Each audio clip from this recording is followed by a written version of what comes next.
vueltas a la cabeza con una serie de versículos que contienen una palabra que cuando la busqué en la Biblia me quedé sorprendido porque no me imaginaba que hubiera tantos versículos con esa palabra. ¿Qué palabra podrá ser?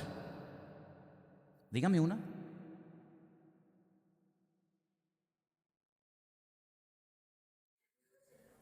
Y dijo el Señor, no es esa. ¿Cuál podría ser? ¿Fe? No. No les oigo. ¿Obediencia?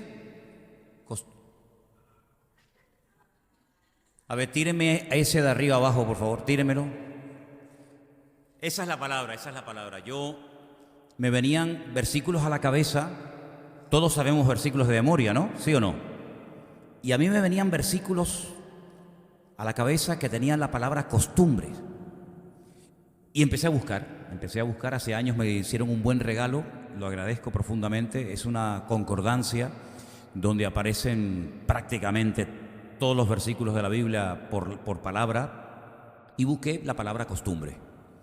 Y me quedé realmente, les digo, sorprendido, porque hay cientos de versículos que hablan de la costumbre o de las costumbres. Ahora, cuidado, también tengo que decir que no siempre la palabra costumbre aparece con la connotación que yo le quiero dar esta tarde. Porque, por ejemplo, dice que una vez una chica le dijo a su padre, padre, perdone que no me levante, pero es que estoy con la costumbre de las mujeres. Y yo no voy a hablar de la costumbre de las mujeres, créanme. No tengo intención de hablar de eso. Derech Anashim, el camino de las mujeres en hebreo. Ya sabe una palabra en hebreo cómo se dice eso, ¿ok?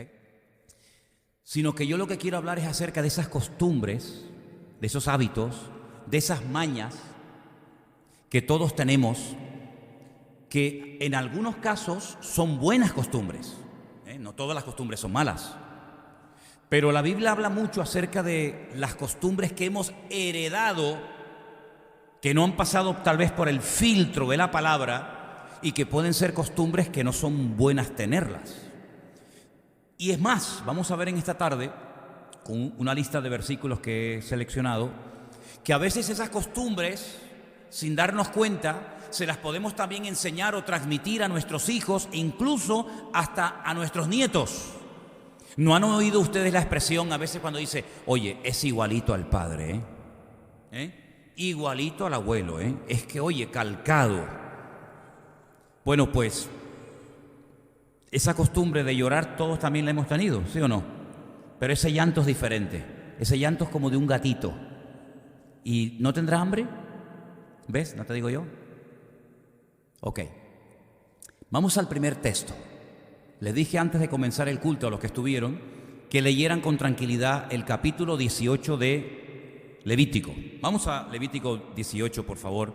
Es que a mí, de verdad, este tema me apasiona, porque nuestra vida es un cúmulo de costumbres, tan enraizadas, tan interiorizadas en nosotros, que a veces ni nos damos cuenta que tenemos esas costumbres, esas mañas, esas tendencias. Bueno, todo el capítulo de Levítico es un capítulo que advierte acerca de cuidado con adoptar, cuidado con tener costumbres de esos pueblos que estaban en aquel momento allí y que podían contaminar al pueblo.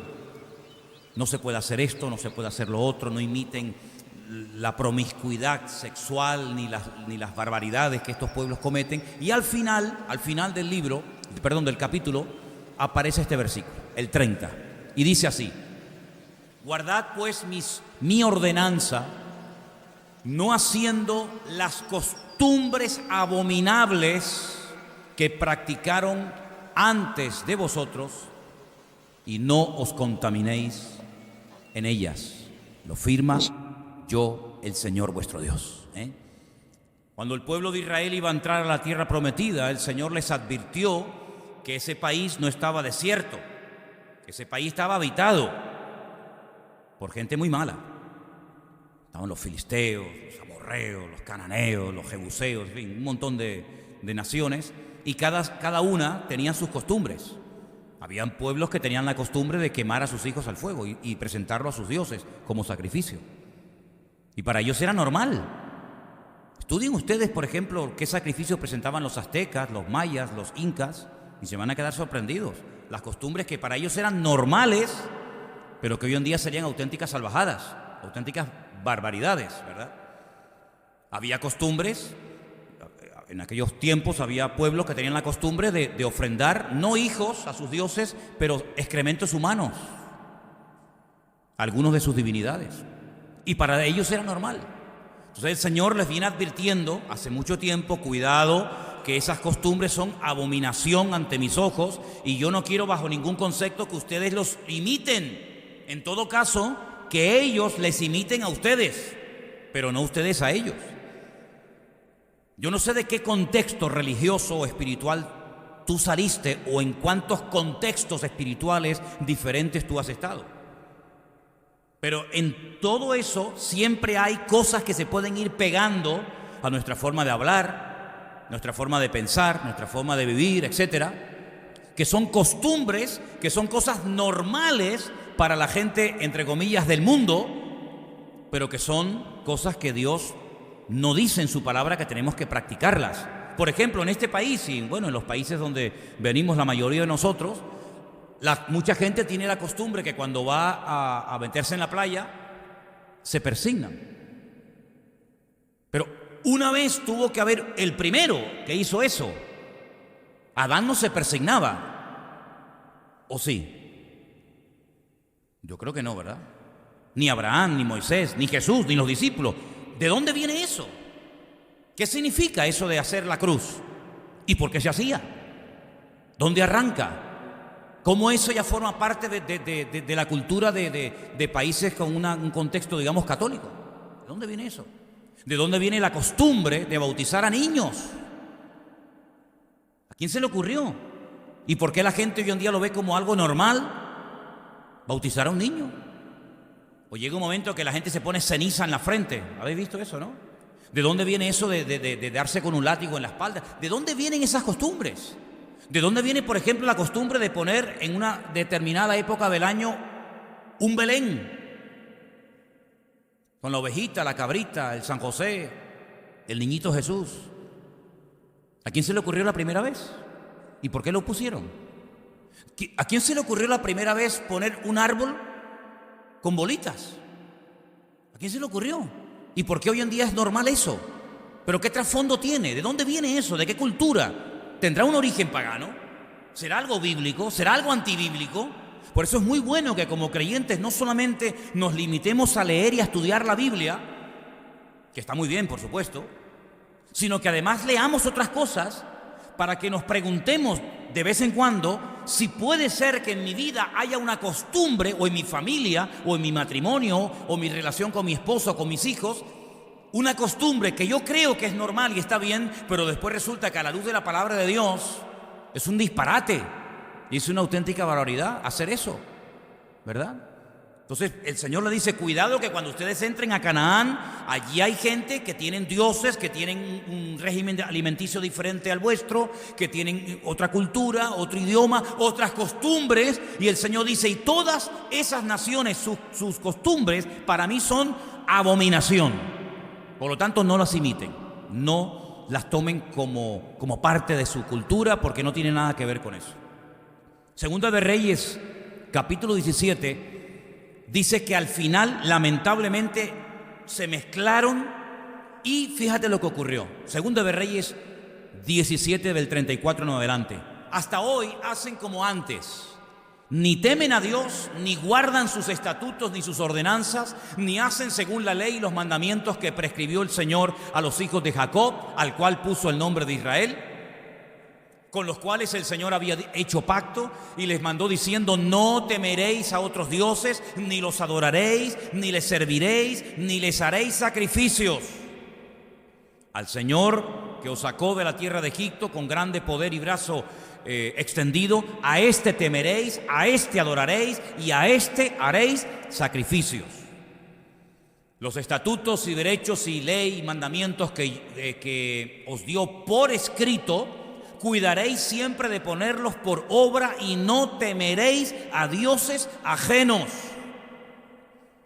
No olvidaréis el pacto que hice con vosotros, ni temeréis a dioses ajenos. Versículo 39. Mas temed al Señor vuestro Dios y Él os librará de mano de todos vuestros enemigos. Pero ellos, escuchen, no escucharon, antes hicieron según su costumbre antigua. Y termino con el 41.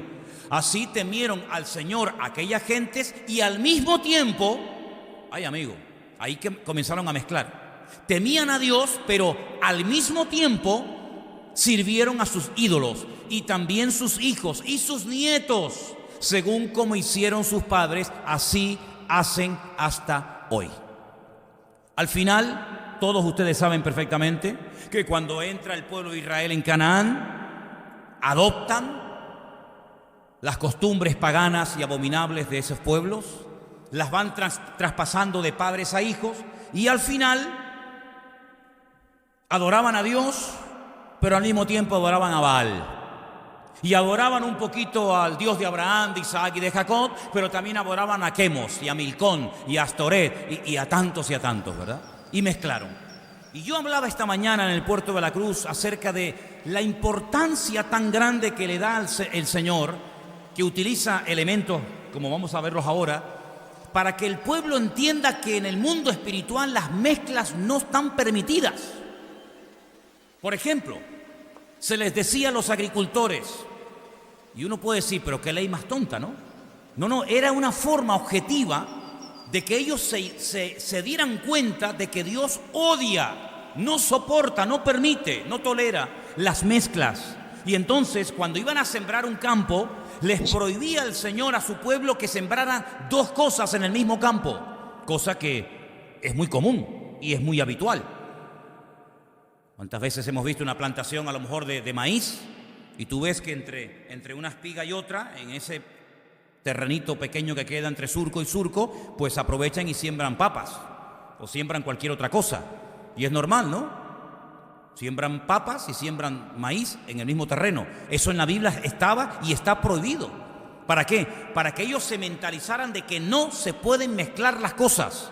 Claro, y si no eras agricultor, pues todos nos vestimos, sean hombres o sean mujeres. Bueno, pues el Señor decía, nunca mezclen prendas de diferente material. Hasta el día de hoy. Si llevas una camisa de algodón, no te puedes poner un pantalón de lana. Si te pones un jersey de lana, no te puedes poner un pantalón de lino. Es decir, van siempre de un mismo material. Y cuando iban a arar, imagínate que tuvieran un buey y una mula. Y entonces quieres ponerle yugo y arar con los dos para hacer más rápido el trabajo y más profundo, pues no se podía, se prohibía. Y de ahí Pablo le dice, no os unáis en yugo desigual. Si tienes un buey, úsalo, pero no me mezcles el buey con el asno, o una vaca con un burro, con un camello, ¿no? Sino que tiene que ser un solo animal. Y eran diferentes formas de que el pueblo de Israel interiorizara de que no se puede mezclar las cosas. Y lo natural era un reflejo de lo que no se podía hacer en el mundo espiritual. De ahí que Pablo diga, ¿qué comunión tiene la luz con las tinieblas o Cristo con Satanás? O con Belial, ¿verdad?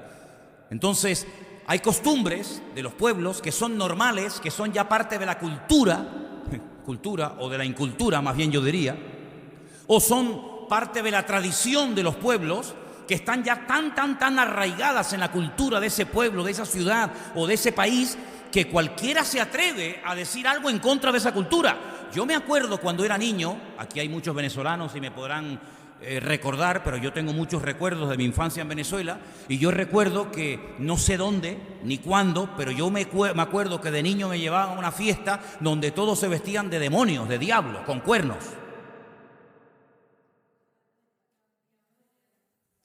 ¿Sí o no?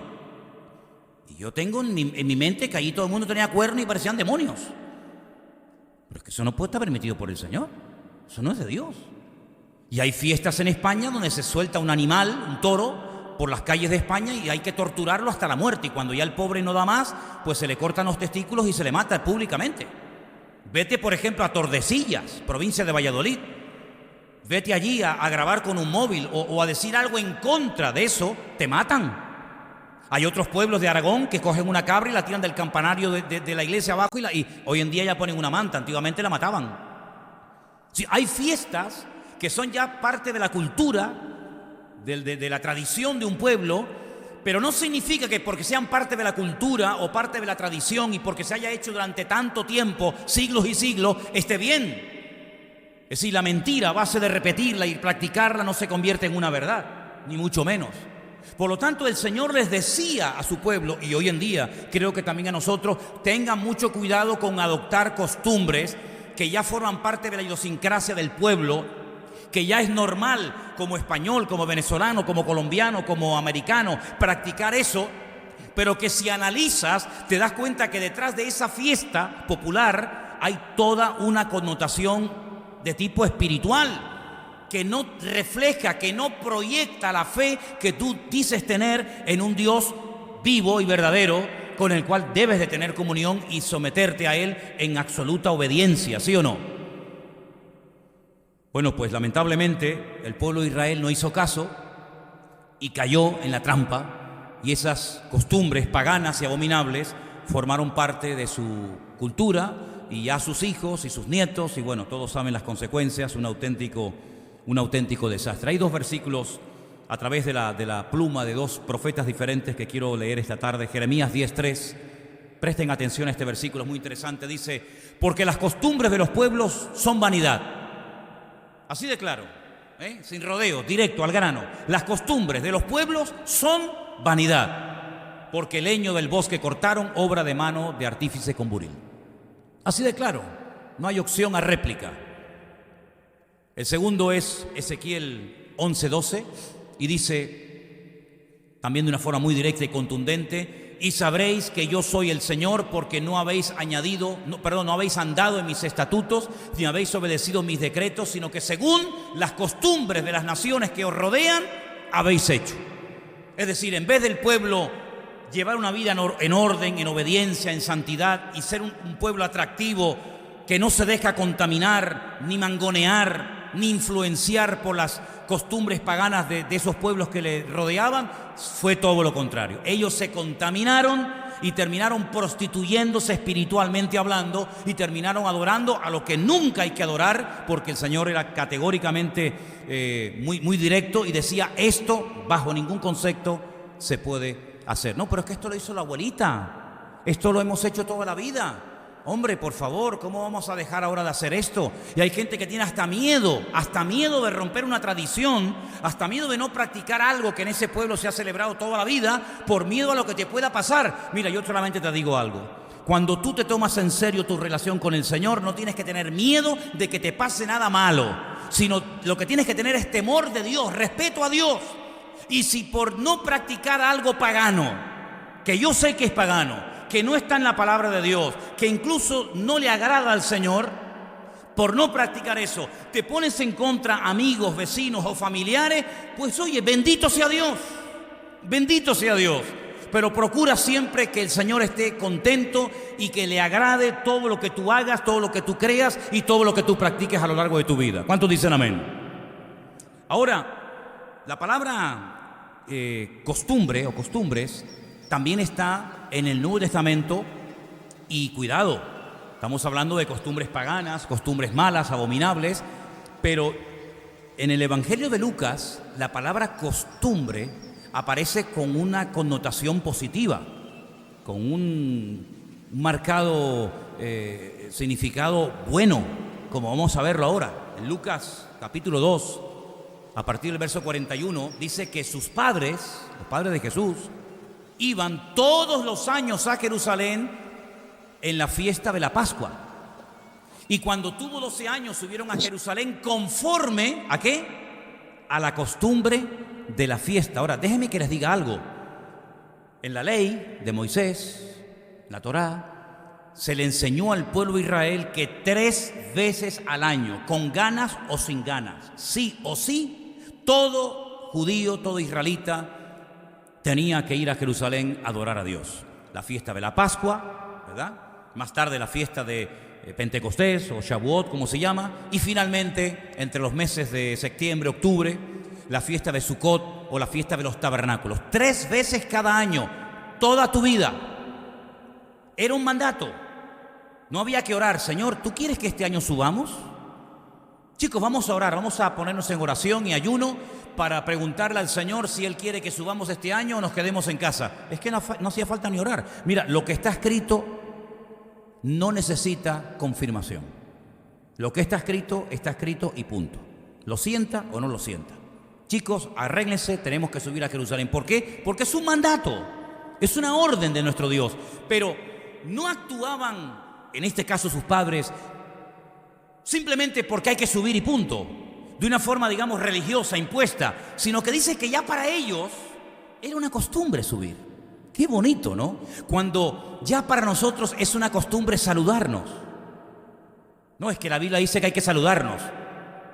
Y la Biblia dice, y hay que amar, sí, pero aparte de un mandamiento es que ya es una costumbre. Amarnos, perdonarnos, preocuparnos los unos por los otros, ya forma parte de nuestra forma de ser. Ya no es algo que me tiene que decir, oye, que la Biblia dice que hay que orar. Sí, yo sé que hay que orar, pero no te preocupes, no hace falta que me lo digas, porque aunque la Biblia no lo dijera, yo voy a orar, porque ya estoy acostumbrado a hablar con mi Señor todos los días. Oye, que la Biblia dice que hay que leer y escudriñar las Escrituras. Es un mandato, sí, pero es que mi relación con Dios no va por mandatos. Es decir, si me lo manda lo hago y si no me lo manda no lo hago. No, es que mi relación con Dios está por encima de los mandamientos. Incluso Pablo llega a decir que la ley no se escribió para el justo. Al justo no hay que decirle, oye, ponte a orar, ponte a leer la Biblia, pórtate bien, perdona, tienes que amar. Dice, al que tiene comunión con Dios no le hace falta ni Biblia. Y usted dice, hermano, ¿usted sabe lo que ha dicho? Sí. Abraham no tenía Biblia y era amigo de Dios. Y estaba dispuesto a sacrificar y a degollar a su propio hijo y nunca leyó la Biblia. Y nunca tuvo pastor. Y nunca habló en lenguas. Y nunca fue a ninguna iglesia. Pero cuando Dios le hablaba, él obedecía. ¿Y qué Biblia tenía su hijo Isaac? ¿Quién era el pastor de Isaac? ¿Cuándo se bautizó Isaac? ¿Qué era? ¿Pentecostal? ¿Metodista? ¿Anglicano? ¿Luterano? No. Era el Dios de Abraham, era el Dios de Isaac, era el Dios de Jacob. ¿Cómo sabía José que no se podía un hombre acostar con una mujer casada si nunca había leído la Biblia? Si la Biblia no se había escrito ni una letra. Moisés ni había nacido. Pero sin embargo él cuando está en Egipto y él nunca conoció a Moisés y nunca leyó la Torá, nunca leyó la Biblia, él sabía que aquello no se podía hacer. ¿Cómo sabía José lo que se podía y lo que no se podía hacer? ¿Cómo lo sabía? Porque cuando uno tiene relación con Dios, no hace falta que uno lo lea. Es que la comunión con Dios te indica lo que está bien y lo que está mal, ¿sí o no? Cuando el Señor le dice a Noé, apárteme tantos animales limpios y tantos animales inmundos. ¿Y cuáles son los limpios y cuáles son los inmundos? ¿Dónde lo pone? Es que ellos tenían tal comunión con el Señor, tal relación con Dios, que no necesitaban depender de un libro. Ay, te perdono, mira, te perdono porque está escrito, porque si no estuviera escrito no te perdonaba. ¿Sabes que ese perdón no sirve para nada? Porque no actuamos de una forma religiosa. Tengo que orar, porque claro, como la Biblia dice que tengo que orar, y si no pusiera la Biblia que hay que orar, ¿orarías? Y si no pusiera la Biblia que hay que leer la Biblia, ¿la leerías?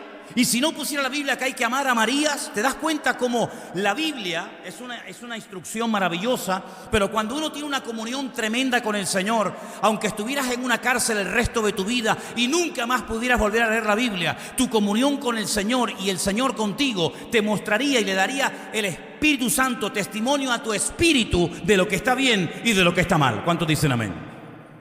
Por lo tanto, amados hermanos, los padres sí, hay que ir a Jerusalén, es el mandato, pero es que nosotros ya tenemos esa costumbre, ya vamos a subir sí o sí, porque ya forma parte de nuestra esencia. Ahora, ¿qué le transmitieron los padres a Jesús? Pues lo mismo, ¿qué transmite uno a otra persona? Lo que tiene y lo que es. Tú no puedes dar lo que no tienes, ¿te das cuenta? Transmitimos no solamente nuestra genética, también se transmite la parte espiritual. ¿A quién te crees que se van a parecer tus hijos? ¿Al vecino de arriba? Dice la Biblia en Ezequiel, tal la madre. ¿Qué dice? Tal la hija. Antes de casarme con Elena, ¿a quién fui a ver yo primero? A mi suegra. Claro, porque yo digo, yo quiero ver cómo es esta mujer, porque mi mujer será el reflejo de lo que es su madre. Y me convenció. Y además se llama Esperanza. Aunque se apellidan Pena, pero el nombre es Esperanza. Digo, bueno, pues gloria a Dios. Tal la madre, tal la hija. ¿A quién se van a parecer tus hijos? Pues a padre y a la madre, en lo bueno y en lo malo. Por eso tenemos que procurar no transmitirles cosas negativas, porque eso se va a interiorizar en ellos y después es muy difícil arrancar aquellas costumbres que ya forman parte de nuestro carácter, de nuestra personalidad. Y después hablaremos de eso. Pero dice, por ejemplo, Jesús en el capítulo 4 de Lucas, verso 16, que vino a Nazaret, donde se había criado, y en el día de reposo entró a la sinagoga. ¿Y por qué dice conforme a su costumbre? Y se levantó a leer, porque para él era su costumbre, era normal. A él no se le ocurriría en un día de reposo, en un Shabbat, irse a la playa. Porque en el día de reposo todos los judíos iban a la sinagoga. Y entonces dice que para él ya era una costumbre el ir al culto y el ponerse a leer la palabra. No es que era un mandamiento, hay que hacerlo sí o sí. No, no, no. Es que ya era parte de su forma de ser, era su estilo de vida. ¿A dónde voy a ir un sábado siendo judío? ¿A dónde voy a ir? ¿A arar? ¿A sembrar? ¿A cambiar el aceite al coche? Mira que hay días en la semana y justamente se lo tienes que cambiar, ¿verdad? No, él iba a la sinagoga conforme a su costumbre, pero es que ya sus padres se hacían un montón de kilómetros y viajaban días y días de ida y días de vuelta, no solamente, repito, porque era un mandamiento, sino porque amaban y ya era parte de su costumbre, de su carácter y de su forma de ser. Como hay muchas cosas que ya tienen que ser para nosotros normales y no nos tienen que costar. Amén, hermanos. Amén, hermanos. Bueno, voy a ver si los voy convenciendo poco a poco. La carta de Pablo a los Corintios, la primera, es espectacular, tremenda. Se nos describe que Pablo le va a escribir a una iglesia, a santos, dice, a los llamados a ser santos. Luego no le está escribiendo a una iglesia de paganos, de idólatras, sino a una iglesia de creyentes, pero de creyentes que llevan una vida muy particular, una vida dominada por la carne, por los celos, por la envidia, por las niñerías.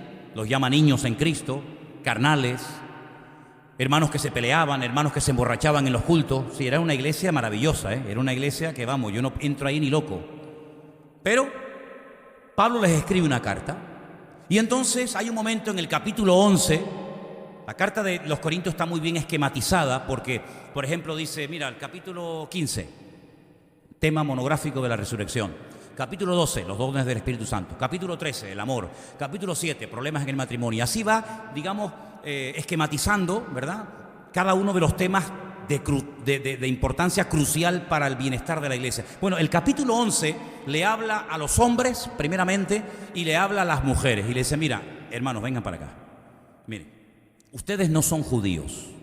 Los corintios no eran de descendencia judía, eran paganos, eran gentiles que se habían convertido al cristianismo. Claro, ellos venían de la idolatría, de una vida de libertinaje, una promiscuidad sexual terrorífica.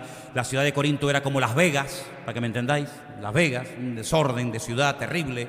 Había un templo, uno de los muchos templos, había 2000 mujeres dedicadas a la prostitución sagrada. A ver cómo se come eso. Si es prostitución, será prostitución, ¿no? No, pero es sagrada. Es sagrada. Si es sagrada, es otra cosa. Entonces tú ibas al templo, claro, había así de seguidores, había 2000 prostitutas esperándote en la puerta, ¿no? Entonces, no, vamos a adorar. Vale. Perdón. Entonces Pablo le dice, mira, ustedes no son judíos, ustedes no tienen ni idea de la ley. Las costumbres de ustedes no tienen nada que ver con las costumbres de mi pueblo. Entonces yo a ustedes les tengo que hablar como gentiles, no como judíos. Si yo le hablara a los judíos, yo jamás le diría a un judío que se corte el pelo.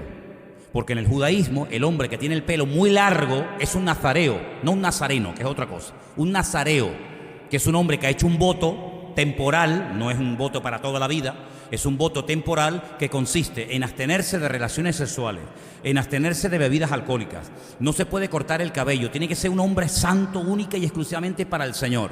Y la señal externa de ese voto es que se deja crecer la barba y el pelo de una forma descomunal. Yo he visto a algunos en Israel y se tienen que ir así con la mano agarrando la barba porque tiene una barba que le pesa 10 kilos, ¿vale? Pero como ustedes no son judíos, yo a ustedes no les puedo hablar como judíos. Entonces en vuestra cultura, como gentiles de procedencia de Corinto, un hombre con el pelo excesivamente largo es una vergüenza. representa rebeldía, no representa santidad como en mi pueblo y en mi cultura.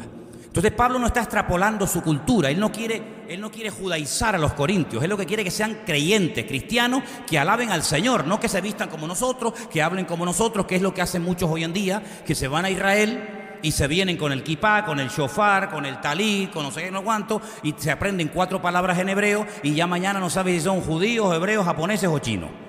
Pierden su identidad completamente. Y te encuentras que vas allí y dices, pero es que es judío, no, es cristiano, no, pero yo no practico el domingo. Y se hace un lío espectacular. Pablo no da pie a ese cacao, a ese circo, que lo único que trae es confusión y vergüenza al evangelio, sino que le dice, miren hermano, vamos a ver. Si ustedes se dejan el pelo excesivamente largo, eso es una señal de rebeldía. Eso es una señal de idolatría, eso es una señal de que no está bien tu vida interiormente y la manifiesta con ese acto de dejarte crecer el cabello. Por lo tanto, en ustedes, no en los judíos, en ustedes los corintios, dejarse excesivamente el cabello largo es una vergüenza. Así que me hacen el favor de comportarse como hombres. Y a ver, hermanitas, ahora les toca a ustedes. Y ahora vinieron un montón de mujeres con la cabeza rapada como la bola de las pelotas del billar. Sí, rapaditas, así como... Perdón. Así, saben cómo es, ¿no? Entonces, claro, cuando tú veías en Corinto a una mujer totalmente rapada, no es como hoy en día esas chicas que se cortan todo el pelo por aquí al uno y por aquí se lo dejan así largo. ¿Han visto, no? Algunas, ¿no? No. Es que, ¿quiénes se cortaban el pelo así en Corinto? Las rameras, las prostitutas. Entonces Pablo dice, ahora se han convertido 300 prostitutas, se vienen a la iglesia, claro, no tienen pelo. Todo el mundo va a saber lo que ustedes eran antes de conocer al Señor. Como en la iglesia no estamos para juzgar a nadie, ni a mí me interesa lo que usted ha hecho o ha dejado de hacer en el pasado, porque en Cristo somos nuevas criaturas y las cosas viejas pasaron. Yo lo que les propongo a ustedes, mis queridísimas hermanas en Cristo, es que hasta que les crezca el pelo, pónganse un velo. Y así no se sabe si tienes o no tienes pelo. Se ponen un velo. Su marido, su hombre que ya se ha casado con ustedes, no pasa la vergüenza de decir, mira, esta es aquella. Ah, sí. Y cuando les crezca el pelo, se quitan el velo, porque Pablo dice, a la mujer, en lugar del velo, se le dio el cabello. Problema solucionado. ¿Sí o no? Más claro agua, ¿sí o no? Cuando Pablo termina de dar todas estas explicaciones, mira lo que dice en el versículo 16, 11-16 de Primera de Corintios. Después de dar unas explicaciones extraordinarias y muy claras, les dice, con todo eso, si alguno quiere ser contencioso, nosotros no tenemos tal costumbre, ni las iglesias de Dios. ¿Cuántos dicen un fuerte amén? Es decir, yo les he hablado lo que el Señor me ha dicho que les diga. Yo les he compartido las instrucciones concretas y específicas que el Señor me ha dado para ustedes varones y para ustedes mujeres. Pero si alguno se quiere poner a cuestionar y se quiere poner a discutir, no, porque yo no lo siento, yo no lo veo, yo no estoy de acuerdo con eso, a mí no me gusta eso. Nosotros, dice Pablo, nosotros no somos de los que nos gusta discutir. Dios no nos ha llamado a pelear. Dios no nos ha llamado a discutir, no es nuestra costumbre como pastores, como siervos de Dios, ser contenciosos, ni nosotros ni en nuestras iglesias. Fíjate, hermano, lo importante que era Pablo no discutir de cosas de la Biblia. ¿Cómo te vas a poner a discutir con cosas de la Biblia con otro creyente o con un inconverso? No, que esto no es un parlamento, esto es otra cosa completamente diferente. Pues Pablo le decía a Timoteo, mira, si en la iglesia viene alguien, por muy anciano, por muy obispo, por muy reverendo que se llame, y viene a discutirte sobre genealogía, y viene a discutirte sobre cuestiones de la ley, dice, evítalo, no te metas en esos rollos. Sin embargo, hay gente que le gusta enredar y le gusta discutir. Pastor, ¿y usted piensa que los que no hablan en lengua se salvan, se pierden, la salvación se pierde, no se pierde? ¿Cuándo nos vamos? ¿Antes, después, durante la tribulación? Nosotros no estamos aquí para eso. No me haga perder el tiempo con eso. Usted quiere aprender correctamente, bien, pero discutir, Pablo dice, no somos de los que discutimos, no tenemos esa costumbre, y esa costumbre la tenemos que tener entre nosotros, porque hay gente que le gusta enredar y te hacen perder el tiempo, y vienen a discutir y a cuestionar lo que dice la Biblia. Lo que dice la Biblia lo coge o lo deja, no es para negociar con Dios. ¿Te das cuenta, sí o no? Entonces Pablo dice, no es nuestra costumbre en nuestras iglesias. Y dicho sea de paso, y en esta iglesia tampoco es nuestra costumbre. Me acuerdo que hace años me llamó Juan, hermano Juan de Buenavista, estaba en la iglesia del Puerto de la Cruz, en la puerta, y me llama y me dice, oye, mira, te llamo porque estoy aquí en la puerta de la iglesia y ha venido un matrimonio de vacaciones de la península y estaban aquí viendo el cartel y me está preguntando cuándo son los cultos. Y le digo, mijo, pues dígaselo, ¿para qué me llama a mí? O sea, ahí lo pone en el cartel. No, pero es que me están haciendo una pregunta y no sé qué decirles. Y yo pensé que le estaban preguntando de la marca de la bestia, de la Magedón, o algo así profundo. Y me dice, digo, ¿qué te están preguntando, Juan? Es que me están preguntando que de qué denominación somos. Digo, no, eso no pierdas el tiempo en eso, Juan, olvídate. Pero ¿de qué denominación somos nosotros? De ninguna.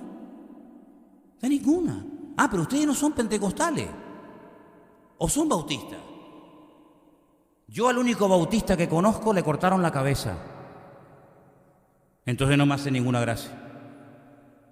Entonces déjese de esos rollos. Nosotros no estamos aquí para que las asambleas de Dios, que bautistas, que pentecostés. Nosotros no estamos para predicar el evangelio. Y si usted quiere, no, es que él es pastor bautista, él es pentecostal, porque usted lo diga, pero yo no voy a hacerle publicidad, ni me identifico con ninguna denominación, porque no estamos aquí para discutir, ni para hacer publicidad de denominaciones, sino para hablar del evangelio de Jesucristo, a este crucificado y resucitado al tercer día. ¿Cuántos dicen amén? No discutimos, dice Pablo. Yo les he dicho lo que hay. Mira, esto es lo que hay, para ustedes hombres y para ustedes mujeres. No queremos discutir. Y para más INRI, en el capítulo 15 de la misma carta de Pablo, en el verso 33, dice, no erréis, hermanos. Este versículo es buenísimo, apréndanselo de memoria, es buenísimo y muy facilito. No erréis, las malas conversaciones corrompen las buenas costumbres.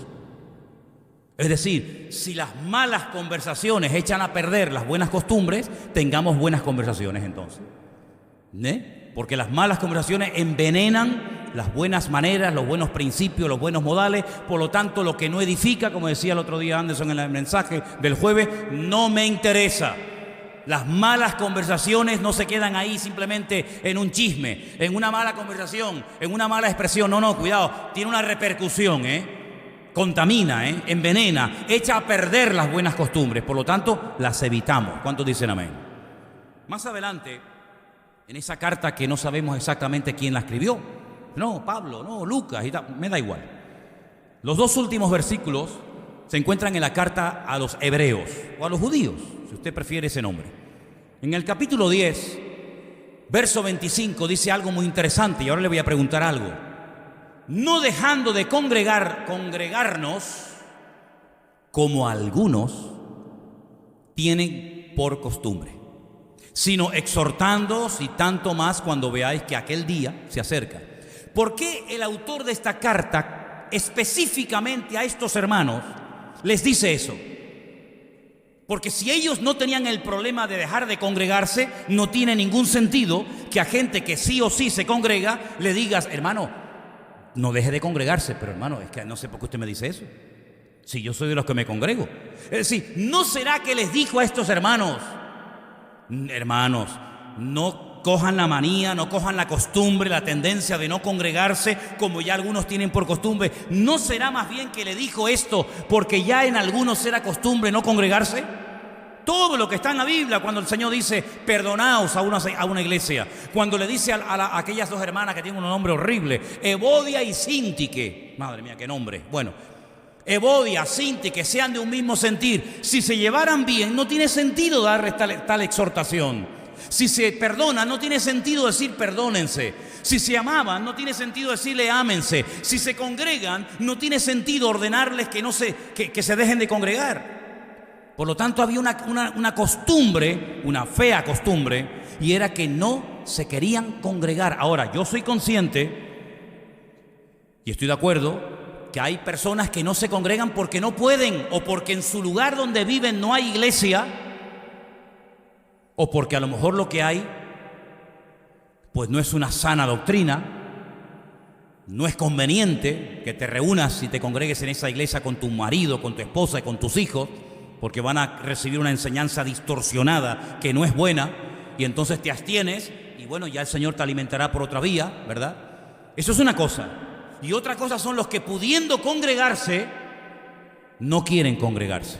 El congregarse, hermanos, es un privilegio. ¿Cuántos lo creen? Es un privilegio el poder congregarme en una iglesia y poder tener hermanos y que mis hijos se críen en una escuela dominical con otros amiguitos, con otros niños, y que podamos tener un pastor y podamos tener reuniones de mujeres y podamos tener campamentos y podamos tener retiros y podamos tener reunión de jóvenes. Es una bendición. Y el autor de esta carta dice, hermano, valoren lo que tienen, no dejen de congregarse como lamentablemente ya algunos lo tienen por costumbre. Pero así como yo creo que hacía falta ese llamado, esa exhortación, miren lo que les dice a continuación en el capítulo 13, versículo 5. Vuestras costumbres sean sin avaricia. Otra versión que leía hoy dice, sin amor al dinero. Contentos con lo que tenéis ahora, porque el Señor dijo, o Él dijo, no te desampararé, ni te dejaré. Es decir, así como yo creo que fue necesario un tirón de orejas y decirle a algunos hermanos, hermano, por favor, no haga eso, hombre, no se deje de congregar, creo que también fue necesaria esa exhortación, porque ya había en la iglesia hermanos que hacían las cosas pero movidos por amor al dinero, por avaricia. Y la Biblia dice que la raíz de todos los males es el amor al dinero. Yo preguntaba esta mañana y pregunto esta tarde, ¿el dinero es malo? Luego, si no es malo, es bueno. ¿El dinero es bueno? No, el dinero es buenísimo. ¿El dinero es buenísimo? Hombre, el dinero es buenísimo. Es buenísimo. El dinero no es malo ni bueno. En todo caso sería buenísimo. ¿Por qué? Porque si tenemos dinero y queremos mañana comprar 50.000 Biblias para regalarlas, si no tenemos dinero, no podemos ir y decir, mire, usted no nos ha oído cantar a nosotros, ¿verdad? ¿No ha oído el grupo de alabanza que tenemos? No. Ay, mire, yo le invito a que venga el domingo, escuche, porque cantamos y mañana me regala 50.000 Biblias. Yo no puedo decirle al dueño de este local, mire, tenemos unos niños, tenemos una juventud, tenemos unos hermanos tan buenos, así que usted tiene que ser comprensivo, por favor, durante los próximos meses no nos cobre el alquiler. No, el dinero es necesario, hermano, para pagar la luz, para pagar el agua, para pagar la gasolina, para pagar los gastos, para comprar la comida, para comprar la ropa, para comprar una Biblia, para poder ir a un retiro. El dinero es necesario para montones de cosas. Pero cuidado, nosotros no vamos a terminar amándolo, sino usándolo, que es muy diferente. Lamentablemente esta iglesia, los destinatarios de esta epístola, no se congregaban, y cuando una persona por costumbre deja de congregarse llamándose creyente, comienza a sustituir su relación con Dios con otras cosas. Ya como su amor a Dios no es lo primero, otra cosa o otra persona ocupa el lugar de Dios, y eso es la avaricia. La avaricia, el amor al dinero, en Grecia se adoraba bajo la forma de una figura humana llamada, perdonen, pero es la verdad, Mamón. Tenían a Baco, el dios del vino, tenían a Afrodita, tenían a Poseidón, tenían a tantos y tantos dioses. Bueno, pues tenían uno que lo llamaban Mamón. ¿Y quién era este? El dios del dinero. Y en griego, que se escribió todo el Nuevo Testamento, esa palabra aparece. Cuando dice Cristo en los evangelios, en el de Mateo, no podéis amar a Dios y a las riquezas al mismo tiempo. En el texto griego, que es el idioma original del Nuevo Testamento, dice, no podéis adorar a Dios y no podéis adorar a Mamón al mismo tiempo. Entonces Pablo le dice a otros hermanos que la raíz de todos los males no es el dinero, es el amor al dinero, el apego a lo material, creyendo que lo material va a llenar mi corazón cuando a veces es todo lo contrario. Bueno, pues a estos hermanos, y por eso busqué este versículo para el final, pero no por ser menos importante, les dice, hermanos, mire, no amen el dinero, no sean gente avariciosa. Pónmelo otra vez, por favor, porque dice algo muy bonito, algo que debería ser una costumbre en nuestra vida. Contentos con lo que tendréis. No dice eso. El tiempo del verbo está en presente y dice, contentos con lo que tenéis ahora. Hermano, hasta que usted no sea agradecido por lo que Dios le ha dado y tiene ahora, ¿para qué quiere más? Sea agradecido con lo que tiene. Dele gracias al Señor por lo que tiene, no se queje, como oíamos el jueves en el mensaje. No se queje, dele gracias a Dios por las piernas que tiene, por la silla en la que se sienta, por la ropa que usa, por la comida que tiene en la casa, por el coche, la bicicleta o por lo que sea. Dice el Señor, contentos con lo que tenéis ahora. Y añade un texto del Antiguo Testamento, que es buenísimo. El Señor dice, no te desampararé, ni te dejaré. Como diciendo, no tengan miedo al futuro. No tengan miedo a cambios en el aspecto económico, político, social o de la índole que sea, porque yo nunca te desampararé, yo nunca te dejaré, nunca estarás solo en la vida.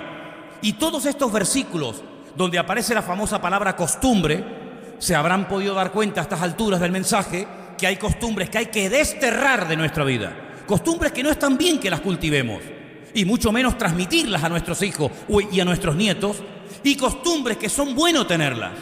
Yo, por ejemplo, he elaborado una pequeña lista, perdonen si alguien se siente aludido por ella, pero créeme que no la he preparado pensando en ninguno de ustedes, porque lo he dicho 1.000.000 de veces. Si tengo que decirte algo, no necesito subirme al púlpito para decírtelo, me acerco a ti y te lo digo, no tengo ningún problema, ¿me entiendes? Yo he preparado una lista pequeña, pero creo que muy importante, de buenas costumbres que deberíamos de tener todos. Por ejemplo, ser puntuales a la hora de venir a la iglesia. ¿Es una buena o mala costumbre? Buena, ¿no? Pues sí es buena.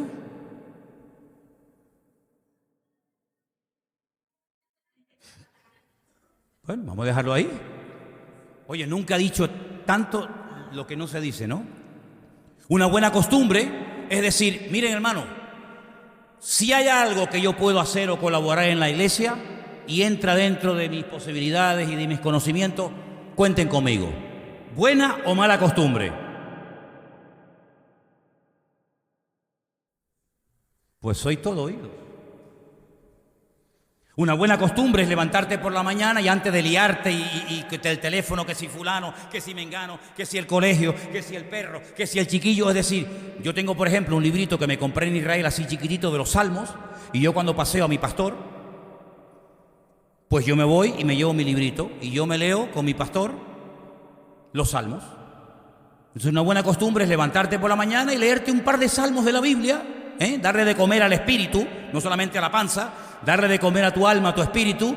Oye, y arrancar el día, pues Señor, gracias por este día. Y mire, lo bueno de la oración, y el otro día lo estaba pensando, que la oración tiene una estructura tan maravillosa que se puede hacer en cualquier momento, a cualquier hora y de cualquier forma. No es como por ejemplo el fútbol, ¿no? El fútbol hace falta, yo me acuerdo cuando éramos pibes que poníamos 2 piedras, 2 bolsas de mochila, pero bueno, tienes que tener una portería. La oración, ¿qué hace falta? Nada. Puedes orar en el coche, en la guagua, de pie, sentado, durmiendo, en la cárcel, en un avión, en un barco, en un submarino, en bicicleta. Puedes orar cuando quieras, a las 3 de la mañana, 4 de la tarde, 8 de la noche, cuando quieras. Por lo tanto, empieza el día. Señor, gracias por este día. Guárdame de todo peligro, de todo mal. Fortaléceme, ayúdame, dame fuerza física, dame, Señor, la oportunidad de hablarle a alguien de tu amor, de presentarte a ti y a otras personas. ¿Es una buena o no es una buena costumbre?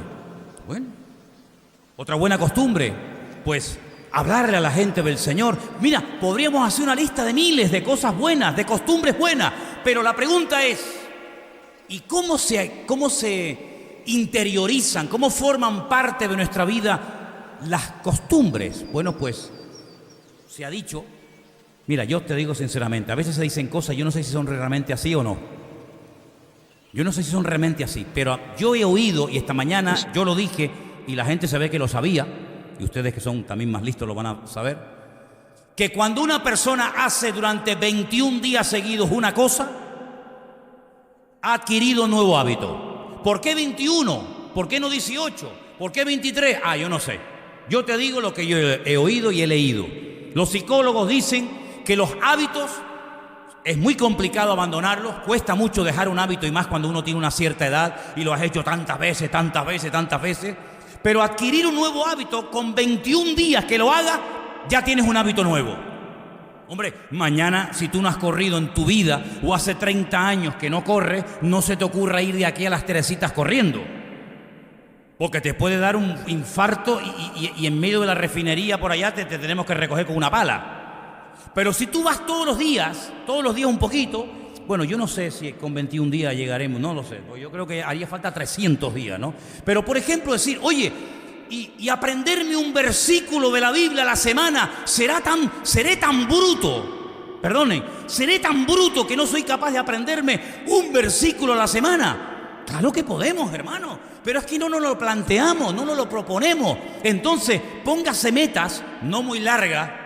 Me voy a leer toda la Biblia. Espera, mijo, espera. Si no te has leído ni San Juan, no te has leído ni San Juan y ya te quieres leer toda la Biblia, sé más sencillo, ¿eh? Empiezas de a poquito y vas escalando y vas poco a poco y vas poco a poco. Pero lo que está bien claro que sería buenísimo que en tu casa, en tu forma de hablar, tu forma de pensar, tu forma de reaccionar, te plantees y te preguntes, ¿habrá algún hábito, alguna maña, alguna costumbre que yo he heredado, que yo he aprendido de mi abuelo, de mi padre, de mis antepasados, que no es de Dios?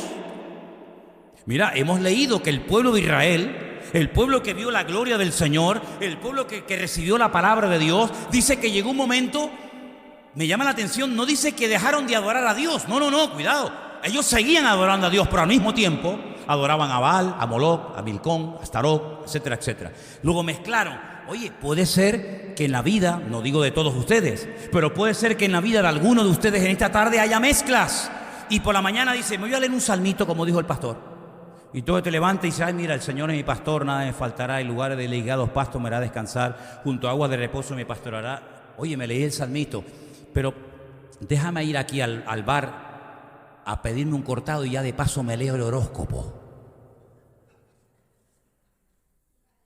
¿Cómo que el horóscopo? ¿Y qué te va a decir el horóscopo? Pues lo que salió en el ordenador ese día, mañana te va a decir otra cosa y pasado otra. No hay un horóscopo que todos los días te diga lo mismo. ¿Te imaginas? Que te diga amor fatal, salud, te estás muriendo. Trabajo, nunca vas a conseguir trabajo, pedazo de bruto, no vas a levantar cabeza en tu vida. Y te lo lees hoy, mañana y pasado. Pero sin embargo la Biblia la lees el lunes, el martes, en enero, en febrero, el año 2000, año 2018, año 3500 y todos los días te va a decir lo mismo. Porque el horóscopo cambia, el cielo y la tierra pasarán, pero mi palabra permanecerá para siempre. Por eso dice la Biblia, nunca te dejaré y nunca te desampararé. ¿Cuántos dicen amén? Por eso es lo que hay que leer la palabra, porque la palabra no cambia. Las cosas de los hombres cambian, las culturas, las modas. Ay, hermano, las modas. Las costumbres, ¿cómo eran las costumbres y las modas hace 40, 50 años? ¿Cómo eran? Saquen las fotografías, aquellas en blanco y negro. Yo sé que hay algo que yo voy a decir ahora que ustedes dirán, pero Manolo, ¿dónde nació? ¿En el planeta Tierra o es medio extraterrestre? La primera vez en mi vida que yo vine a esta calle, a la calle Garcilaso de la Vega, yo vivía en la calle Goya y Velázquez con 19 años. Pero yo tenía una cámara fotográfica que cuando se terminaba tenías que hacer así,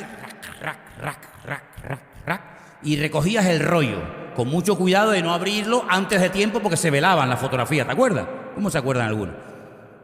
Ya por lo que digo, más o menos sé la edad que tiene. Más o menos. Recogías el rollo, chiquitito.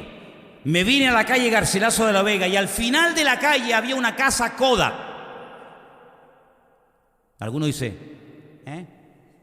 Kodak, tú no sabes lo que es eso. Y la dejabas y estabas toda la semana con una ilusión. Ya. Habrá salido aquella que me hice en el monte, habrá salido aquella de la chiquilla, y estabas toda la semana pendiente y cuando llegabas abrías el sobre y mirabas, ya esta salió torcida, ya qué rabia, esta me salió el pelo para allá, esta, y una ilusión, una semana esperando la foto y luego no salía la que tú querías. Y algunos dirán, pero ¿cómo que una semana? Pues si yo tengo el móvil, hago así, digo, no, esta no me gusta, para atrás, otra, ya, así, asado, ¿verdad? No, pero es que en aquellos tiempos era así, en aquellos tiempos tenías que esperar. Y cuando abrías la máquina y el carrete y no se había recogido, las perdías todas por bobo. Las modas. Yo veo las fotografías de cuando yo hice la primera comunión, de almirante de la Marina, entorchado por todos los lados, parecía, vamos, ni Juan Carlos, el rey de España. Impresionante en Venezuela, mis zapatos blanquitos, todo blanco, capitán de la Marina mercante, algo alucinante. Y los peinados de mi madre, unos peinados así, 200 kilos de laca, así, Le metías la mano así y te podías encontrar ahí adentro cualquier cosa que te encontrara. Pantalones de campana, alucinante, algo increíble. ¿Quién se viste hoy en día así? Era la costumbre, era la moda en aquella época. Estuve ahora, ayer y antes de ayer estuve en Las Palmas, fui a ver a mi madre. Y todo en un complejo turístico en la playa del Inglés, en Maspalomas, todo solamente de homosexuales. Me senté en un paseo que pasa por debajo de un hotel y va a parar a las dunas de Maspalomas. Si no conté 20 parejas de mariposones, fueron pocas. Eso era impensable en aquella época. Le tirábamos piedras, les escupíamos, les insultábamos a los mariposones, íbamos a por ellos. Pero hoy en día ellos vienen a por ti y como te descuides, hasta preñado te dejan. ¿Te das cuenta cómo cambia la vida? ¿Cómo cambian las cosas, hermano? Mi padre se compró un coche y le tenías que cambiar los platinos. Los platinos, dice. ¿Los qué? Los platinos. Los platinos. ¿Saben lo que eran los platinos? Ah, ¿saben lo que son los platinos? Los platinos se tenían que cambiar. Una cosa increíble. ¿Qué te parece? Un SEA 850 que entraba mi madre, mi abuela, que era así en aquella época, yo y mi padre, y arriba en la maleta del 600 metíamos pero unas maletas terribles y éramos los más felices del mundo. Hoy en día vergüenza te daría ahí con el cacharro ese por la calle. Pero en aquella época presumías de tener un 600. ¿Te das cuenta cómo ha cambiado la vida? ¿Te das cuenta? En mi época, en la iglesia en la que yo me convertí, esto era ciencia ficción, era Walt Disney. Esto era para los americanos. Nosotros teníamos un libro, el Ignario. El Ignario, no había más esto. Después vinieron las transparencias. ¿Te acuerdas, Priscila? Priscila era la que ponía, la niña de las transparencias le llamábamos. Era una cosa de plástico que se ponía y entonces tenías que hacer así, pero cuidado, no lo toques mucho porque se te quedaba el dátil pegado, se te quedaba ahí y entonces salía un cacho de moco, una terrible en la pantalla y dice, ya, yo quita eso que se ve y tal. ¿Cómo ha cambiado las cosas? ¿Te das cuenta? ¿Te das cuenta, hermano? ¿Cuánta gente estará viendo el culto hoy en día ahora en México, en Israel, en Estados Unidos? Eso era impensable hace años. ¿Te das cuenta cómo cambian las modas? ¿Verdad? Lo que antes era bueno, ahora es malo. Lo que es malo, ahora es bueno. Pero sin embargo, la palabra de Dios permanece para siempre. Por eso, qué bueno sería decir, Señor, yo solamente me voy a esforzar por aprender y por tener en mi vida solamente costumbres de la palabra, costumbres de la Biblia, orar, perdonar, congregarme, escudriñar las escrituras y todo lo que no tenga que ver con el Señor, sino con paganismo y con cosas raras, no me interesa, porque yo y mi casa serviremos al Señor. ¿Cuántos dicen amén? Pero es un esfuerzo que tenemos que hacer. Entonces, ponte una meta. ¿Hoy qué día es? 2 de junio, 3 de junio. Fíjate tú. En el año 67, un día 7 de junio, a mí me pilló el terremoto en Chacao. Así que estoy a 4 días de aquel terremoto terrible ahí en Caracas. Pues tú fíjate, si nosotros nos tomáramos en serio nuestra relación con Dios, si en 21 días yo puedo aprender cosas buenas y bonitas, pues empecemos. Empecemos esta noche. Antes de acostarte, dale un beso a tu mujer. Dice, Dios, dime otra cosa, Manolo, no hay algo más fácil. Yo qué sé. Dios, me sale algo más difícil, yo qué sé. Sí, dale un masaje en los pies, dale, yo qué sé, algo, yo qué sé. Pero hagamos nuestra parte, no dice la Biblia en cuanto dependa de vosotros. Pues, ¿a quién queremos agradar, hermano? ¿Al Señor? Pues ya está. Cuando usted se meta en el agua en las teresitas, aunque esté fría, no hace falta que se persigne. Yo no te dejaré ni te desampararé. No pasa nada. Además, si entras en la playa y te ahogas, te vas con el Señor, no pasa nada. Ya está, ¿qué problema hay? Tanto rollo, ¿no? Entras a jugar al fútbol, te persignas, ¿para qué? ¿Para qué te vas a persignar si el otro también se persignó? Entonces, ¿al Señor a quién le hace caso? ¿A este o al otro? Da igual. Confíen en el Señor, no sean supersticiosos, no tengan miedo. Pobres gatitos negros, qué manía con los dichosos gatos negros, viejo. Déjalos vivir también, no tengan miedo a nada ni a nadie, hermano. No vean al diablo por todos los lados. Yo no soy de esto de internet, a mí no me gusta esa vaina. Pero a veces veo en internet y no, porque el diablo. Y venga, el otro día le dije a Elena, mira esto. Era una iglesia, aquello era un circo.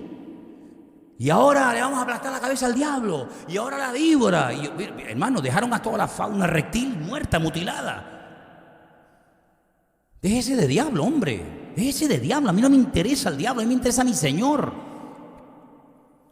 Entonces vamos a orar en esta tarde. Cierre sus ojos ahí donde está y dígale: Señor, quita las costumbres viejas, malas de mi vida, costumbres que no tienen nada que ver con la Biblia, tradiciones que no tienen nada que ver con la palabra de Dios, hombre. Y adoptemos, interioricemos en nuestra vida, nuestra forma de hablar, nuestra forma de comportarnos con los demás, con costumbres sanas, como decía el Señor, según la costumbre fue a la sinagoga. Tengamos costumbres buenas. Eche los temores fuera, no tenga miedo de nada ni de nadie. El Señor está con usted, le va a ayudar, le va a bendecir. Cambie su forma de hablar. Mira, hasta que no cambies el grifo, ¿sabe? Hasta que no cambie la forma de hablar, la cabeza no va a cambiar. No hay nada peor que decir una cosa con la cabeza o pensar una cosa con la cabeza y hablar otra cosa con la boca. Eso es enfermedad segura. Eso es una enfermedad segura. Por lo tanto, hermanos, esta semana tenemos una oportunidad maravillosa. Cambiemos. Dejemos que el Señor quite de nuestra vida costumbres, palabras, gestos, cosas que no son de Dios, Y vamos a parecernos cada día más al Señor. Y se puede, hermano, claro que se puede. No tengamos miedo de lo que va a pasar, estos cambios que están pasando. Bueno, hermano, el mundo va a ir de mal en peor. Yo sé en quién he creído, el Señor está conmigo, Él me va a cuidar y Él me va a proteger. Me da igual si tengo 20 años, 80, 90 o 200, me da igual. Él no envejece, Él no se cansa, Él no abandona. Por lo tanto, confía en el Señor, tenga la confianza absoluta de que el Señor está con usted.